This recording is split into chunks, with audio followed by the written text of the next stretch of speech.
বেশি ফ্রিজে রেখেছি, চিল হয়ে গেছে একদম ঠান্ডা ঠান্ডা বোরহানি।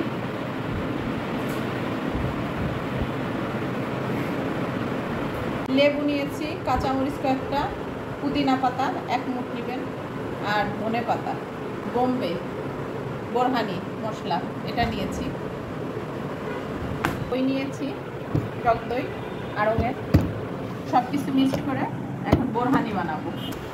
সব কিছু একসাথে ব্লেন্ডার করে নিব। ব্লেন্ড করা হয়ে গেলে ছেঁকে নিব, এক করে নিই।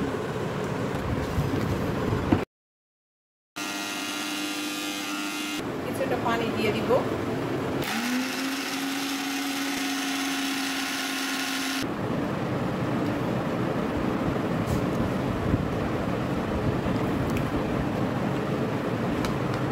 ফেটে নিতে হবে, যত ফেটবেন তত ভালো। ঠিক আছে, বেশ খানিক।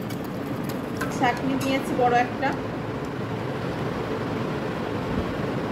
ব্লেন্ড করে রাখছিলাম। এই যে পুদিনা পাতা ধনে পাতা সেটা সাথে মিক্সড করে নিব। এটা যদি ভালোভাবে না দেন তাহলে ভালো লাগবে না। বাসায় যে শুধু প্যাকেট মশলা দিলেই ভালো লাগবে বোরহানি, এটা না।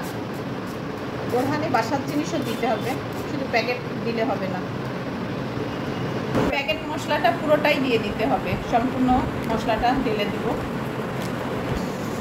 2টা লেবু দিয়ে দিব, রসটুকু। আগের থেকে পানি দিলে বোঝা যাবে না কতটুকু পানি লাগবে ভিতরে। কিছুটা পানি দিব। প্যাকেটের ভিতরে লবণ থাকে, তারপরে যদি আপনাদের মনে হয় যে কম, আমার মনে হচ্ছে একটু কমই আছে, একটু বিট লবণ অ্যাড করব। এই যে এতটুকু। একটু জিরের গুঁড়া মশলা, আর স্বাদ বাড়ানোর জন্য তো চিনি দিতে হবে।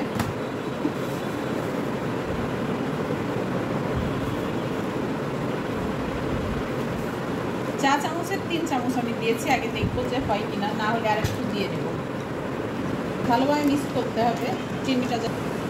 বোরহানিটা এখন ফ্রিজে 1 ঘন্টার জন্য রেখে দিব। ঠান্ডা না হলে বোরহানি ভালো লাগে না। বরফ আইস যদি দিয়ে দেন তা পানি ছেড়ে দিবে, ওটাও ভালো লাগবে না। তো এটা যখন ঠান্ডা হয়ে যাবে তখন একদম পারফেক্ট।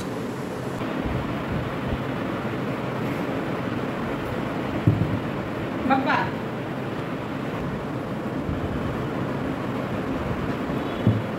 জান করার ঠান্ডা হয়ে গেছে, এত সুস্বাদু হয়েছে, একদম পারফেক্ট। আপনারা এইভাবে বাসায় বানিয়ে খাবেন।